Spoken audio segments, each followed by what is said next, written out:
Hi and welcome to Inspired GM. I'm here today with Steve Frehley, Director of Jeffrey's Tonic. Steve. Hello. Thanks very much for coming along. Steve, how did Jeffrey's Tonic come about? Or Jeffrey's Flavoured Tonic? Well, actually, so let me start. So a friend of mine, Mike Robinson, he was fairly high up in Heinz out in Asia, and kind of engineered himself out of a job, took early retirement kind of thing, and did all the travelling, playing tennis, took up saxophone, all that kind of stuff. And then Christmas in 2016 got a book about gin by a guy called Aaron Knoll, based in the US. And Aaron Knoll's well aware of us. We sent over some product for him to sample and we got great reviews on that. So is he an expert in gin or? Well, he's one of these kind of tasters of gin. You know, he's one of these kind of guys who writes a lot about gins. He owns a website called theginisin.com, which you'll find reviews about us on there. And well, he loved them, but I think the only book I can think of is the one, but he may have done more, I have no idea. But in the back of his book was some recipes for tonic syrup by a guy called Jeffrey Morgenthaler, who is a well-respected bartender in Portland, Oregon. Yeah. And Mike, just for the fun of it, just thought, I'll get some ingredients and I'll make it and see what it's like. Didn't turn out very well at all. In fact, it was horrible. Don't tell him that. But, he thought the idea was a good one, did a little bit more research and created his own, and tasted it with family and friends. Yeah. Everybody loved it. Thought this could be, interesting. Yeah. Went away on holiday, came back during the middle of the night. He thought, what if this could be a business? And started thinking about margins and costings and all that kind of gubbins.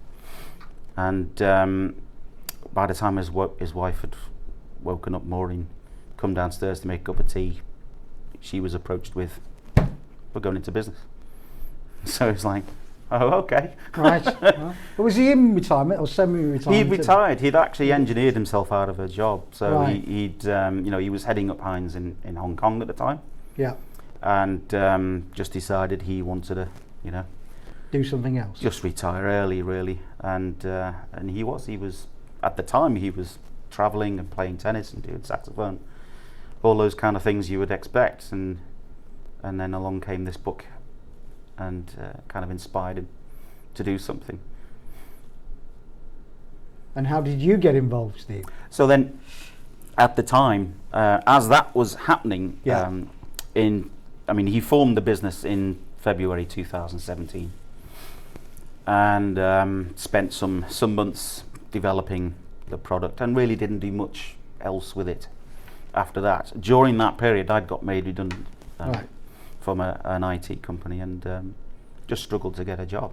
I'd always get to final stage, but didn't have the breadth of experience that others had, being just in one company for so long, Anyway, I struggled along, and I was thinking of doing something else. Yeah.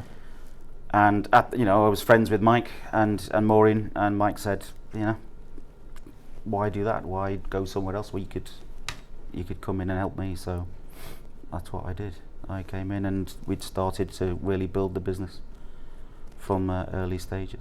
And the name came from the The name comes from Jeffrey Morgenthaler. There's a tip of the hat to Jeffrey Morgenthaler, who again is very aware of us. He's had product, likes it, knows what we're all about. But there were other names we just didn't know. Yeah. Mike at the time was struggling to find out what to call it, and just thought Jeffrey's had a certain ring about it. Are you struggling with that name, getting out and about there? It's actually a bit of a, not say struggling, it's kind of an opening for conversation. People come along and we tell them about the drinks, and the next question is, so who's Jeffrey? So there's a bit of banter between ourselves and people who are buying it, and often Mike and I'll say, well, we're Jeffrey, or sometimes we'll give them the full explanation. It's a bit of fun, and it's a way of engaging with people, starting the conversation. Yeah. Because something that you said to me before is you've got to taste it to understand it. Yeah.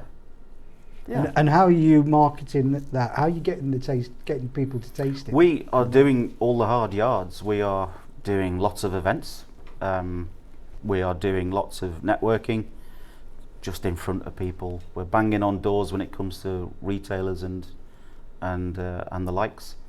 Just getting it out there as much as possible to get people to taste this, because it's like nothing you have ever tasted before. These are not your typical tonic waters or tonic concentrates that we make. You know, nothing that is out there on the market globally, from what we can see, is available like anything like ours at all. And what types of the tonic go with types? Is Well, it just there's gin? a broad. No, absolutely not. I mean, these do lend themselves very well to gin because there's such a broad range of gins on the market nowadays. You know, lots of different craft gins, and it's hard just to have, you know, a particular type of tonic that will pair very well with anything. Yeah. But we're finding, because ours are significantly less bitter and full of natural, authentic ingredients, it doesn't close down any of those gins. It actually opens them up and kind of lifts them up. So it does a lot for the gin, but equally because of that as well, you know, they work very well with different types of rums, whether it's, you know, Bacardi or white rum or dark rums, works very well with that.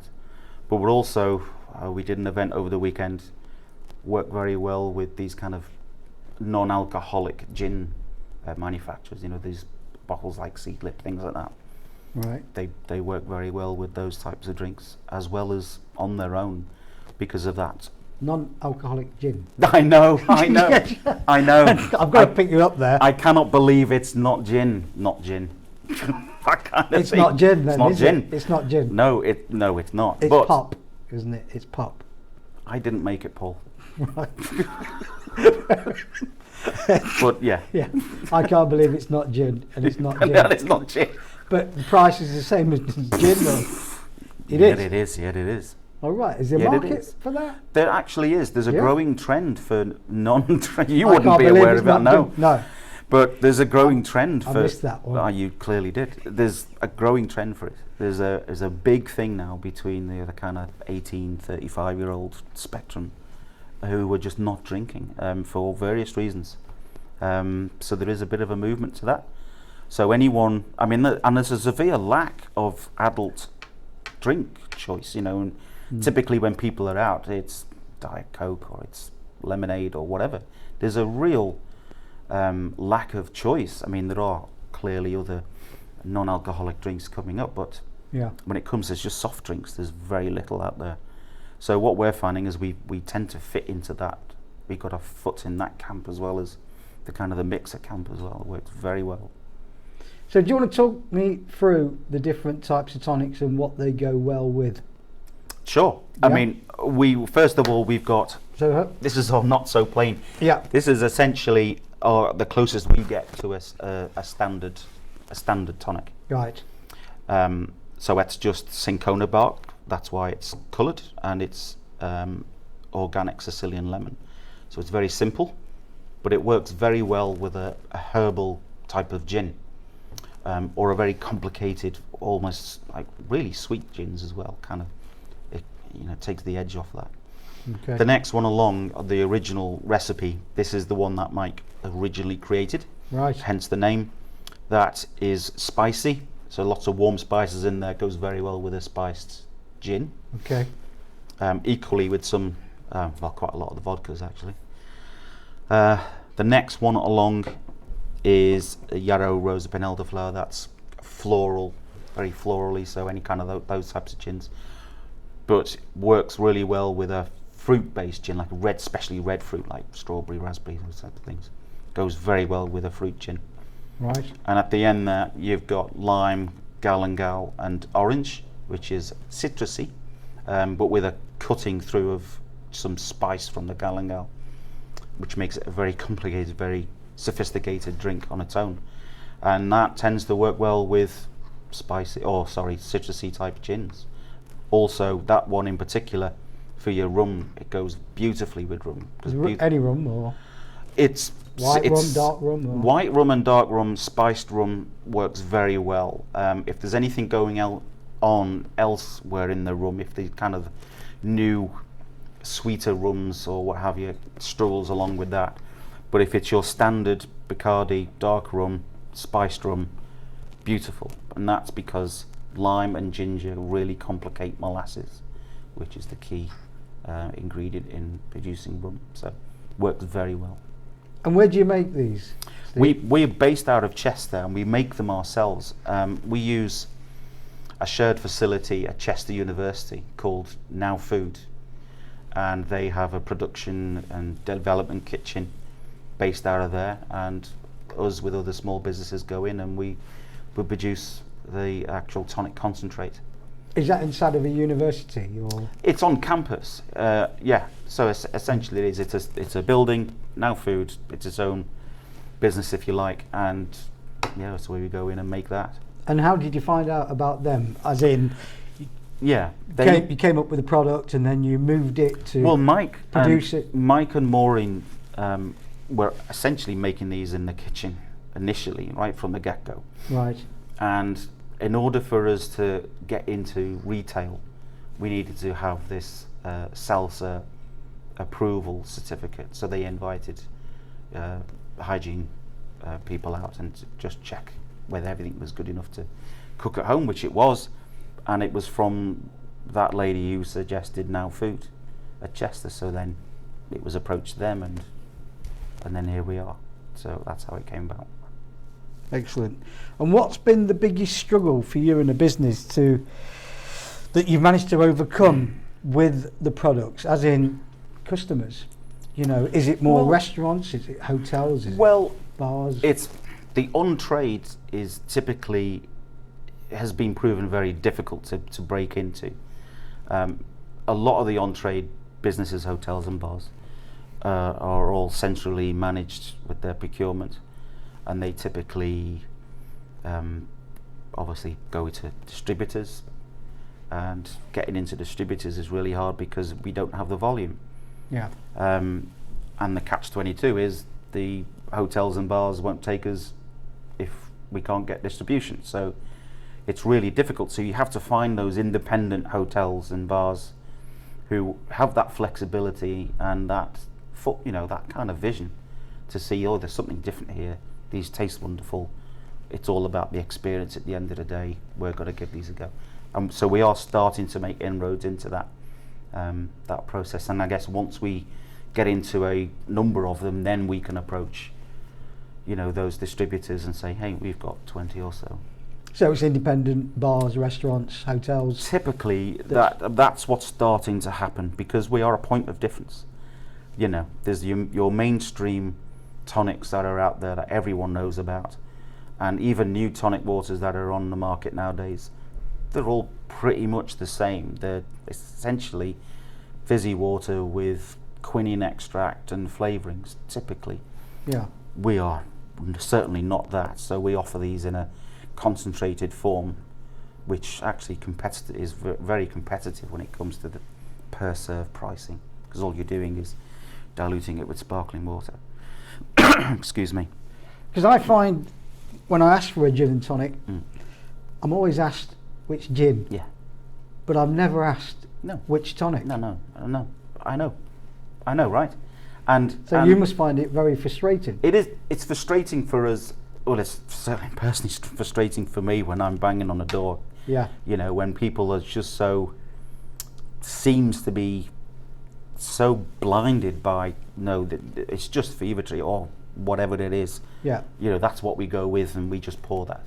They don't understand that bitterness levels within a tonic can really close down a gin, and so when someone comes to get a gin and tonic, frequently it's not the full experience, because you're getting this kind of bitter drink.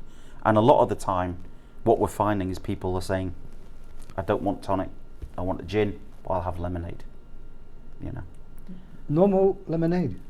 Lemonade, because the other main issue of what we've discovered is people don't like bitterness, and it's the levels of bitterness that they struggle with, and a lot of people that we see, every week, every month, we see thousands of people I don't like tonic because I don't like the bitterness. Or sometimes it's, I don't like gin. I mean, when you question that, often it's, no, it's the tonic I don't like. And then they try the gin with ours and they go, so the main obstacle is getting people to taste it. It's all, I mean, you know, I'm responsible for sales, and really I just show up. It's, once people have tasted that, that does all the selling for me. You know, I just show up and say, try that, and that's all I do. Yeah. And once people try Taste it, then it's, you know, it's really exceptional. And it's not just the tonic water, it's syrups as well, isn't it? It's the concentrated version. This is what the point of difference is. We went down this route to get the foot in the door. You know, when we started out producing tonic concentrate, syrups. The syrups, yeah, right. exactly. With that. Well, that's all we did, Yeah. and we weren't getting it. We're banging on those doors and just not getting anywhere at all. But as soon as you go, well, we've got a ready-to-drink version. Yeah. Then all of a sudden the door opens a bit, and you get your foot in. But lo and behold, actually the tonic syrups start to sell a lot more, because once it's explained to people, there's a bit of education. Once there is that kind of explanation, it's a kind of, well, why wouldn't I? Why wouldn't I buy the concentrate? Because out of one bottle I'm getting 10 tonic waters. So it makes more sense for me. I'm not using single-use plastic for tonic water or whatever it is. Yeah. I'm saving space. I can just stick it in the fridge and go to it whenever I want. I can control the levels of tonic within my drink. So catering, banquets. Yeah. We've drinks got, on arrival. Yeah, drinks on arrival. Very good. Yes, Yeah. absolutely. In fact, we do have a big customer based out of Congleton who are using it for that, and it seems very successful. They repeat order. Excellent. Yeah. So you've got the tonic, you've got the water, you've got the syrups. Is there any other products that you're looking to enhance, to innovate? Well, we do. Or are you sticking with the 4 flavours? Well, we do have ideas for more flavours, but we're not going to introduce anything as yet until we get a firm footing in the marketplace. You know, we're still very much trying to get the message out there. We do have traction for sure, and we've got interest on the exporting side, significant interest. So once we get that firm footing, and then we'll probably start developing 1 or 2 other flavours. But as regarding format, we have the tonic concentrate, the ready-to-drink version, and we do have 50ml sample bottles that are going into a gift box, and they prove very popular throughout the year, gift boxes. Just a shame you couldn't bring one in today. It is a shame. Thanks for pointing that out. That's okay. I did ask him to bring one, but not to worry. So you said about exporting. Would you rather export, or would you still be going knocking on doors? I think you know. It's a very good You're question. the salesman. I know. You'd think I'd know. It's a good question. I think we're limited. That's why I asked it. I know. We're limited on resource. Right. Essentially, there's a core of 4 of us. Yeah. In the business, and we do pull in friends and family to help out, as you know. You've got to in the I know. small business. I know. But essentially, there is a market for us, certainly in the UK. There is that point of difference, as I said. No one's really heard of tonic concentrate. Yeah. It is completely different, and buyers love that. Plus the fact these are, as you know, they are beautiful drinks to have. But volume-wise, we're probably going to get that through exporting. You know, that's where we'll split the focus, if you like. Yeah. It would be a shame if it all got exported and it wasn't in the northwest at least. I know, but the market in here is saturated. The gin market is saturated. The tonic market is getting there. There's a new tonic almost every month. You know, someone will be launching something. And, from the garage or the kitchen. Who knows? Well, we did, but no one's doing what we are doing. You know, it's very, very hard to make a tonic concentrate with authentic ingredients. not using extracts, not using flavourings, but actually cooking and converting it into a concentrate. It's very difficult to do. So it's actually a barrier, a significant barrier to entry. So it's basically it's a learning curve. You're teaching people, aren't you? There is an education behind it. The experience of trying a different tonic. Yeah. I suppose this is where you ask the bartenders to say to the customer, I'd like to recommend this. Yeah. Try this. Trust me. It's as simple as that. I mean, if you go into a bar and you get served a regular gin and tonic, you probably just won't question the tonic. You won't, typically. Yeah. You just get your gin, your whatever it is, go away and sit down. If however a bartender went, I'm going to serve you a brilliant gin and tonic, really exceptional gin and tonic, it's unlikely you're going to turn around and say, no, I'd rather not. I'd rather have a substandard tonic, please. You're not going to do it. You're going to say, yeah, great, I'll have trust, that. Isn't Yeah. And we do when we're out. I mean, I found this only very recently when we were in Edinburgh. We did run it as a kind of a non-alcoholic bar alongside selling product. And people would come up and say, I want a mocktail. I said, what do you like? And I'd go through the range. And they'd say, just recommend something. Frequently, they would just say that. We did a bar. That's because it was free. No. Surely? No, it wasn't. No. Right. But we did a bar at a beer festival, funny enough, and again there we were on the menu and people would come up and just ask for the gin and whatever it came with. It didn't really matter at all. And as you pointed out earlier, often when you go to a bar and ask for gin and tonic, no one asks for the gin, the tonic. The tonic. Yeah, they just get what's given. So it's never a problem. So bartenders who say it's a problem, it's not. Is it a problem of stocking all of the 4 flavours for them? It could well be, but then that's where the concentrate comes in, because it comes in for on trade. It comes in a 500ml bottle, slimline bottle, fits into a speed rail, simple as the sparkling water into the glass with the gin, in a measure of the tonic. If you're a cocktail bar, it's nothing. Bartenders, the cocktail. Yes. They're making the cocktail and it's taking that long. So it's. Especially with the 2-for-1 cocktails, it's a nightmare, isn't it? So there you go. So it is. Yeah. Gin. Mm-hmm. Would you ever do your own gin and mix it with your own tonic? No. Why not? Well, okay, let me step back from that. We would never make a gin ourselves. One is we've got a kind of a co-agreement with tenants on the name Jeffries, so we couldn't make an alcohol anyway. And 2, that's just not us. We're not in to be another. The market doesn't need another gin. There's how many gins are there? And frequently people come up to us and say, "Oh, I've got 35 gins at home." Yes. Great. That's just awesome. Young lady there that said that, yeah. Do you drink them? Probably only drink about half a dozen, maybe.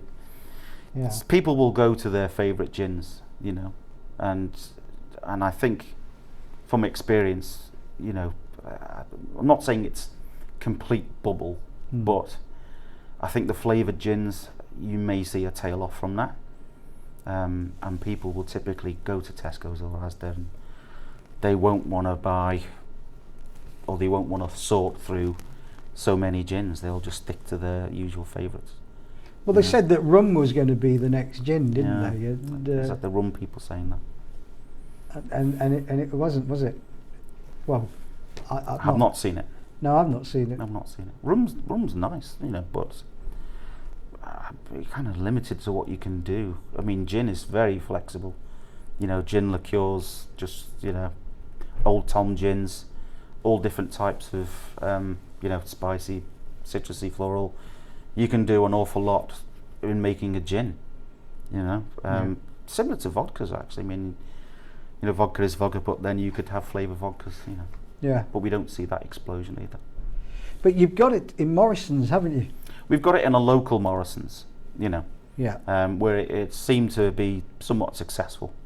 there. Whether that continues, who knows? And that's the question: where can people buy this product? Well, mostly our sales are coming from direct, so online, plus when we do all these different events. But we do have Ocado, which is a significant listing for us. That's a more recent listing. Okay. So those folks who have Ocado, you can get us from there. Yeah. Online direct with us, Amazon of course, and in various garden centre chains, high-end garden centre chains, like the Blue Diamond, and independents like Bent's, and things like that. Excellent.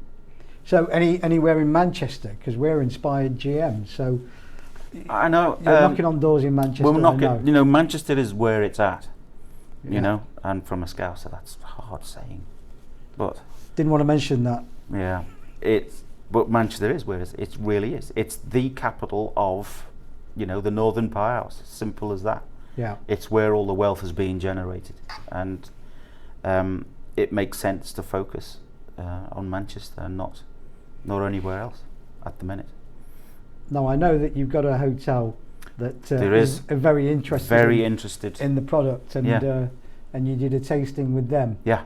So how did that go? And does that must inspire you to keep knocking on doors, Steve? No, it does. It does, because when we talk to people, when we manage to get in front of people, like I said, Yeah. I do very little talking. I just explain what the drinks are, get them to taste them with a gin, and they just get it straight away. They understand it, and the flavours talk for themselves. Yeah. And that feedback, the instant feedback, is, like you said, it is inspiring, and you kind of, yeah, we're doing something right here. That we've got a great product. We know we've got a great product, you know, and it kind of pushes you on. So you don't leave a stone unturned, as we say. No, not at all. No. And where else are you looking to try and get the product into? We have. I mean, at the beginning of the year, we had very favourable talks with Dobbies, who are huge when it comes to. I don't want to say garden centres. They're not garden centres anymore. These are Quite huge, aren't they? They're shopping destinations on their own. And at the beginning of the year, they were going to place an order. But of course, they got distracted by buying out 31 Wyvale garden centres, so they're a bit focused on that. I have had a call with them recently, and they've said nope, still interested, just a bit busy. So it is going to happen. Yeah. It's frustrating that it hasn't happened yet, but it is going to happen. We do have a contract with Lakeland for their Christmas catalogue, and that's in all 68 stores. So that's quite a large order for us as well. So will you still be making that at the university for that order? Or? Well, it gets to the point now, especially when we've got significant interest from Australia to export. Dobbies will come online soon. Lakeland, you know, all that kind of stuff. We are getting traction with the on-trade. We're going to have to significantly think about how we do this. There is a certain amount of volume that we can make within now food, and that will probably sustain us for a short while. But after that, we're going to have to significantly think about how we cope with that and scaling up. So we've talked about, or we've talked with other large producers and how they would help. Of course, like I said before, this is very difficult to make, and would take some large investment to do it. And but regarding scaling up, it's either co-packed or we do it ourselves. And if we do it ourselves, in fact, either or, it's going to take some significant investment to do that. So are you looking for investors? We are looking. There is enough interest to continue. We need to make significant volume to get those orders, which are almost there. We're almost signing. We need to be able to make it, and that's, you know, we need money to make this. You know, buying ingredients, getting kitchen time, transporting it out. It all costs money up front. So we're looking for significant money to help us make it, to get those orders, or to fulfil those orders rather. So we're looking for that. It is fairly important. There's only Mike and I, well, only have a certain size of pockets to dig into, and so we do need help with resourcing. Is it just money, or is it No. experience? Because you could borrow from the bank, surely. Yeah, but we've talked about this a lot, and it's really about reducing your own risk. You know, no one wants to put their houses up on this, because you could lose your shirt on this if things just don't come through. But it's about doing this in a sensible way, and so we are talking to, or potentially looking at business angels as a way to get some initial funding. We're looking at potentially crowdfunding as a way to just up those figures, but we're also considering, you know, equity for investors, you know, and we're still talking about this, so we're looking at the moment. And if anybody does want to invest or get involved, just get in touch with us. Where do they get involved? Through the website? Just directly through us. Just send an email to sales@jeffreystonic.com. No time wasters, please.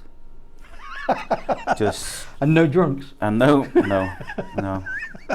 Rules you out. Yeah, it does, doesn't it? So where do you see yourself in 2 years' time? At 2 years is still a long way out when you think about it. But 2 years ago you didn't have the product. No, look how far we've come.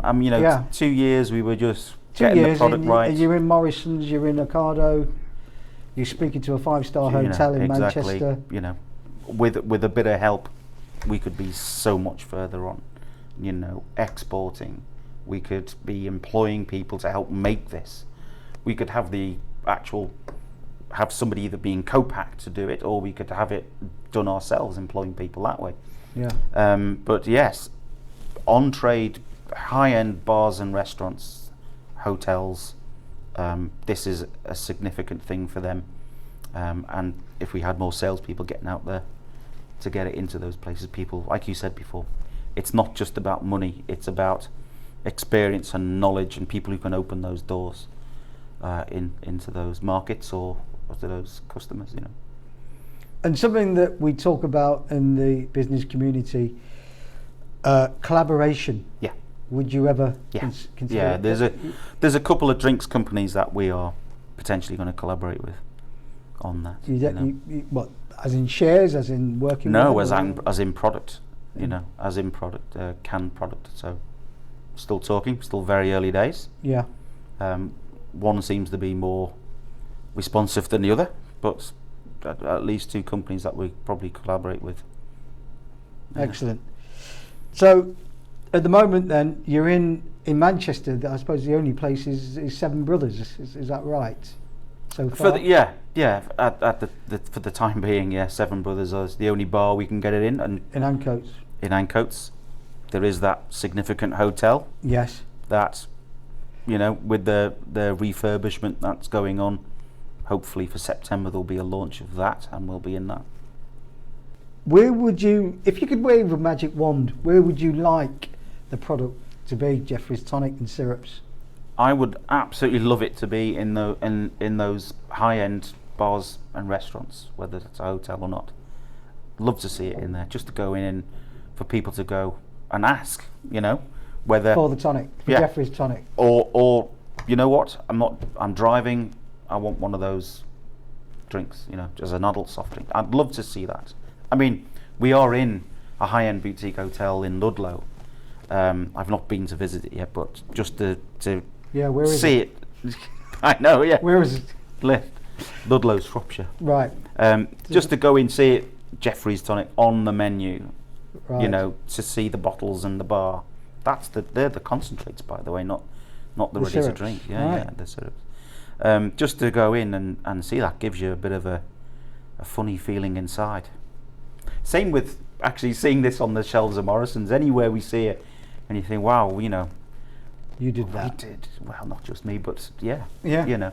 So that inspires you. It's just wonderful. I imagine this would be the same for everybody who makes something or provides something to know that when they walk into a business or anywhere and they see what they have created on the shelf or whatever, it must give, I mean, it does for me. After 2 years. After 2 years. Yeah. I mean, this is what I was saying earlier. 2 years with limited resource.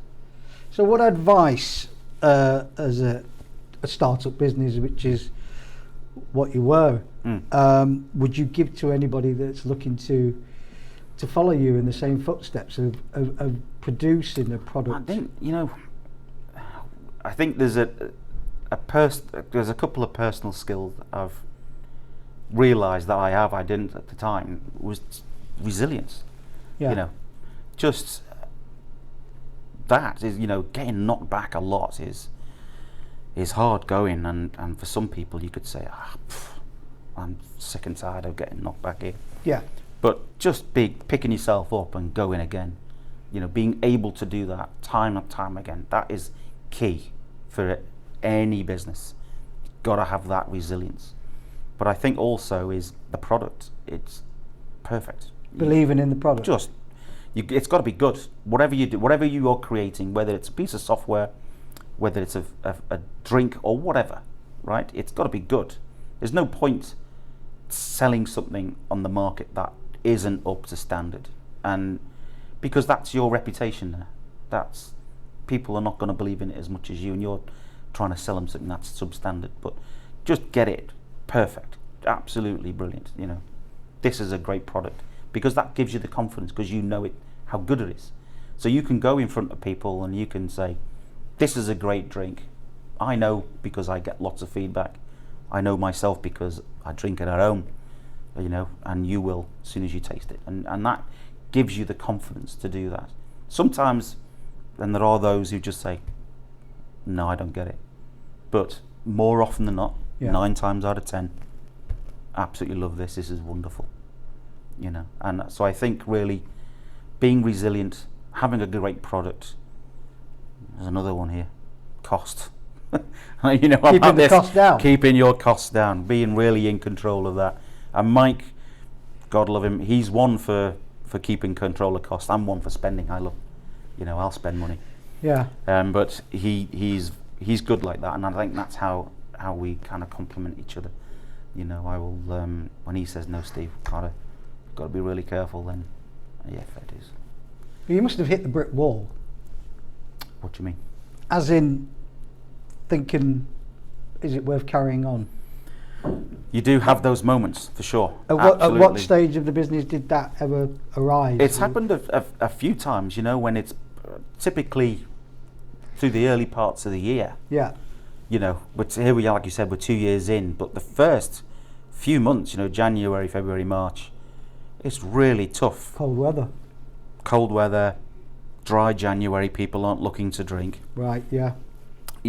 It's Christmas, just gone Christmas, people aren't spending as much. Yeah. So it goes real quiet.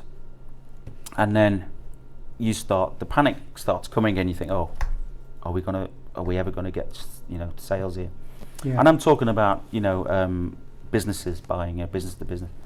We still get people ordering direct. You still get those consistently. Yeah. But dribs and drabs is not enough. You need volume. You need people ordering cases of stuff, pallets even. And so there are moments in the year where it goes particularly quiet, and you start to think those things. But like I said, it's the resilience. Keep on ploughing on, keep going, get those new customers, follow up with them, get them to buy it, get them to taste it, all that kind of stuff. Even if they don't buy straight away, it took months to get into a few of these retailers, sending product out, going visiting them, phoning them up, almost harassing them, Yeah. And it took months for them to go, yeah, I'll give it a go now. I'll try that. And then, don't give up. Yeah, absolutely. Don't give up. But yeah, we do, certainly, and I guess this is the same for everyone running a small business. There are those moments where it's really tough. Yeah. And you've just got to hang in. But you have a drink, don't you? We have a drink. But, we all... You have a drink. We absolutely believe in the product. If you didn't believe in the product... Yeah. What are you doing? You know, we just come back from Edinburgh, a long weekend in Edinburgh, at the Foodies Festival, and everybody, maybe not everybody, one person I can think of. Other than that, everybody was, this is wonderful. Where can I buy it? You know, where can I get this? This is great. And we sold out of one line. We sold out of the other one. We virtually sold out of that, and we took a significant chunk in the others as well. So we know from that, and that's, you know, I don't know how many people turned up at Foodies, 10,000 people, something like that. So we see a lot of people. That feedback just gives you that shot in the arm for you to continue. The one person wasn't Mike, was it? The one person was, he was set in his ways. Yeah. This is not what I'm used to. I'm used to tonic tasting that way. And once you got people, But did he taste it? he tasted all of them, He tasted and all I of them. tasted it with gin, and this is the thing, is when people, these drinks transform a gin and tonic. They're not like your normal bitter, you know, fizzy tonics that you get in with your gin anymore. These are really enhanced gins and vodkas and what have you, because there's nothing in there that is going to close those flavors down. These are all natural, authentic ingredients, and significantly less bitterness, less quinine, because we're doing infusion. You know, we're not using an extract, and we're not adding flavorings here. Yeah. This is cooked in a kitchen, and that kind of process and those natural flavors don't close any of these drinks down. It allows them to come shining through, so it really changes your experience of a gin and tonic or a vodka and tonic. In fact, you know this, most people anyway, drink Bacardi and Coke, Yeah. right? Yeah. There was a lady at the weekend, I've never had a Bacardi and tonic before. Yeah. Try it. That is just wonderful. I can taste the Bacardi, right? Because we always imagine Bacardi and Coke. Because it's Bacardi and Coke, typically. And what are you tasting? Coke. It's just it's just the bitter Coke. Yes. Really? You have that? It's wow, this is amazing. You know, you're getting the Bacardi. Yeah. You've got the flavors complementing everything that goes into that. All of a sudden, it's about your experience with that drink. It's not about the gin people saying, no, you've got to taste our gin and nothing else. It's not about the tonic going, no, it's all about the tonic. This is about you, and it's about your own experience with that drink. And these are going to give you that experience. And which one of the 4 products would you say is the best seller? Mike will argue with me on this one. Well, Mike's not here. But Mike's not here. He's not. Yeah. So tough, Mike. Well, sales will dictate, surely. Well, yeah. I need to speak to the sales guy. Do you want to talk to the wall? I'll talk to. Or talk to the mirror? I often do talk to the wall. Lime is very, very popular. I know that's a shocker for you, but lime is very popular. Although I'm going to contradict myself, because it was the original that sold out in Edinburgh. Right. That sold out, followed by the lime was close to selling out. Is that because the Scottish have got sweet tooth? I think, actually, I think they do typically have a sweet tooth. The iron brew? Yeah, possibly. Yeah. But I think also because that's spicy, a lot of people seem to like spicy. We did a mocktail with a drink that was purporting to be whiskey, or not whiskey. Or I cannot believe. No. Can't believe it's not whiskey. Yeah, I can't believe it's not whiskey, and it's not whiskey. It's pop. It's pop. Anyway, It's pop. it was quite. Actually, you know what? It was quite. But it's expensive, I suppose. Pop. Jeez. Yeah. It was a nice. It was a nice drink, and that. I mean, we went through half a bottle. And don't forget, we only pour a measure into a cup with the tonic. Right. And that was a very popular drink, and it must be about only half of it, maybe even quarter of it left in that bottle of a 70 milliliter bottle. That was quite a bit. Yeah. And so I think they do kind of like the sweetness and the spiciness. And I know this one you've mixed with coffee. Oh yeah. So tell us about I know the experience with the coffee. Who'd have thought? I mean, there are coffee and tonics out there. Very, very few.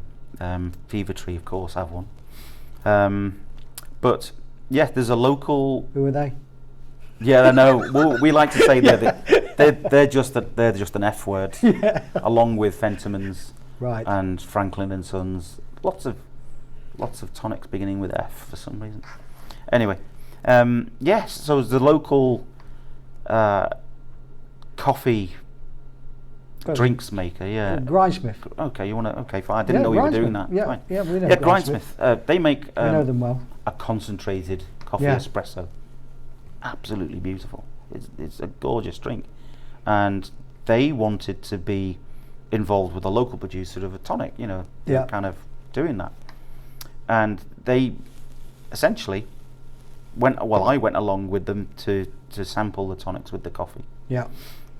2 of them worked very well. For me, that one just blew me away. It's unusual just to go into a place and go, this is not going to work. I can't see these tonics working with that drink.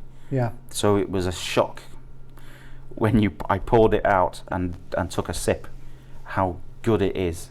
And I'm even, Grindsmith, Peter was just this. Oh, it's blown amazing. away. Just amazing. So, just with Grindsmith coffee, not with instant. No, not with instant. But you try that at home. No, but when we did a tasting at this well-known hotel, they just made a regular espresso, didn't they? They didn't even concentrate it. They just made a regular one, poured that in, and okay, you might not like coffee, but the people there saw how this would work. This would work. Yeah. So the fact that we've got concentrated version of these as well as that, very, very flexible drink. It's not about just gin and tonic. These are not one-dimensional drinks at all. You can do a lot with these. You can, because we do it in a concentrate, you can have on tap gin and tonic, which we've done before, straight out of a keg. Same with the coffee if they wanted it, and anything else. Same again, it's a case of face to face, isn't it? Getting them to taste the product. Like I said, yeah. That's your biggest struggle, isn't it? Just banging on the doors, getting in just to get them to taste it. So you must have given away a hell of a lot of stock. Yeah. Before you find the buyer. Yeah.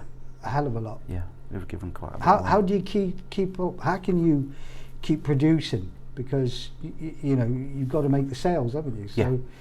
But you've got to give away the product. It's speculative. Chicken and egg, it's speculative all the time, But it has worked for us, Phoning up, banging on the door, going round, actually physically going into the place. Yeah. We didn't get into Blue Diamond until we went in to the actual local store in Chester and said, "Who do I speak to?" And then it wasn't till you actually physically walked in, and then you sent product. And even then, they didn't take us because we didn't have the ready to drink. The question was, why would I buy a tonic syrup? And it doesn't matter how good it was. It wasn't till we went, oh, but we have a ready to drink version, that they went, okay, well, this is new, this is different, and there you go. So it is hard. You do have to give stuff away, but then that's typical of a drinks business. I've spoke to many of our gin distillers, and they give product away all of the time. Because you have to, otherwise how is it going to be tasted? How's anyone going to taste it without you shipping stuff out? And I guess you're giving this away as well, aren't you? Looks like it, yeah. So what happens, Steve, if you don't get funding? What happens? Our pockets are only so deep. Yeah. For us to fulfill the orders that are on the horizon here, we need money to help us do that. So if you don't get an investor, would you go to the bank? That's a conversation I need to have with Mike. I don't know.